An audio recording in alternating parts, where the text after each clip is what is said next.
my favourite story is when he made me sign a blank contract, like which... A what? A blank contract. Blank? Yeah. Yeah. What was blank? The contract. The words. The numbers. No, because remember, it used to be like a blue A4 piece of paper, like... So, it was amazing how I got this contract. So...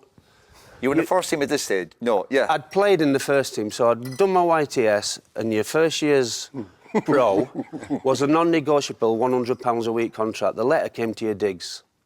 Right, so you take it or leave it. There's no agents, there were not even any mobiles then. So I was one of the lucky ones, I got the £100 a week contract. Then the following year I made my debut at 19, and he honoured it, and he'd rip that up then, and then he'd give you what you thought you was worth. Now, because he was this psychologist within himself, probably without knowing it half the time, my first contract was... I was injured at the time. It was 8:30 in the morning. I got a dead leg. You're getting assessed. He wants to know his numbers by 9 o'clock. So I've gone in. Anyway, as I go in, like, the bath's running. I can hear like a bath, because we had little baths, and a big bath then, and showers.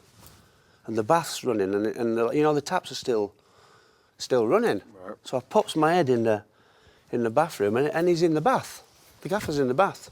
8:30 in the morning? Yeah, he's having a bath. I said... Why is that the bit that blows your mind? Come on, I want to hear the story. Shh. I said, are you all right, boss? Get me a towel, son. So I go and get my towel, I come back, and he's gone. But his footprints are going out the dressing room, down the corridor. We've got a sauna halfway down. He's in the sauna. So I knock on the door, give him the towel. When's your contract up? Such a great accent. I said, end of the season. Would you like a new one? So I said, well, I'd love one. Come and meet... I'll not say what he called me, but he said, come and see me Monday morning and I'll give you a new contract. So I go and see him Monday morning. Yet to get to see him, you had to go through Carol. She said, well, he hasn't said anything to me, but he's in. I'll ring his office, go down, just down the corridor, knock on the door, walk in. He stood there, rugby shirt, green sweater, blue tracky bottoms, pair of wellies on, squash racket in his hand. I said, hello, morning, boss. He goes, what can I do for you? So I said, you've told me to come and see you about signing a new contract. Don't remember that one, son. I goes, well, you did. He goes, have a seat. So I sit down, and he opens the drawer, and he puts the contract on the table, and he said, sign that. And his wife, Barbara, answers the door. She said, come on in, and Brian's upstairs, he'll be down. So Brian Clough comes in the kitchen in his house, and he said, thank you for agreeing to play for Simon's team this morning. They haven't got a goalkeeper, and I thought you'd do. So I ended up playing for his son's Sunday League team, Coventry the day before, playing as a ringer in his son's Sunday League team. I hardly ever touched the ball. It was just like bring you back down to earth type of thing. Yeah. Right. And the team got fined, a record fine for playing a ringer, which was me. They got the points taken off them.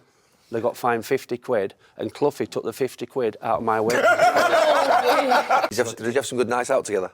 Yeah. Can you remember the Jersey ones were good, weren't they? You know, like I was sent mid-season. back from that, remember? I was sent Was back. it you that put I had a fight with a hockey team or something.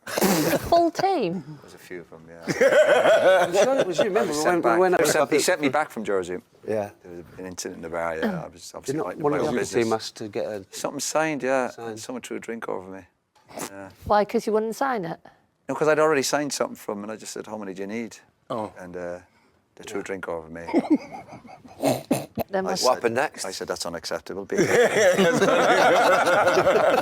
I did. Well, he sent me back the next day. Yeah, he sent me back on a flight a few days early. The good days, huh? Nice days, great Something days. Right, Howard. Nice one. We're on. Brilliant. Nice one. Brilliant. Man. Carol hands me some car keys. I said, what's this? She said, you wanted a car, didn't you? I said, yeah. So he's got your car. What is it? She said, I don't know. I said, where is it? She said, it's in the car park. I said, Carol, there's 100 cars in that car. The point of this car, anyway, it's a It's a white XR3i with a black. Wow. Wow. Yeah, and straight away I'm thinking, oh, no one in Barnsley's got one of them black cars.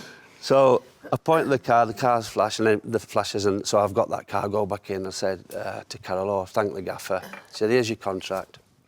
I look at the contract. Year 1, £500 a week. Year 2, £500 a week. Year 3, £500 a week. Year 4, £500 a week. In the little bonus section, Elizabeth's car. So I go, who's Elizabeth? She said, his daughter. She bought that car, she didn't like it, so he's give it you. That's not the worst. So I get the wage slip at the end of the month, and there's in the column underneath the wages, deduction, Elizabeth's car. £135. So all I did was take over the monthly payments of the car anyway. But that was just him.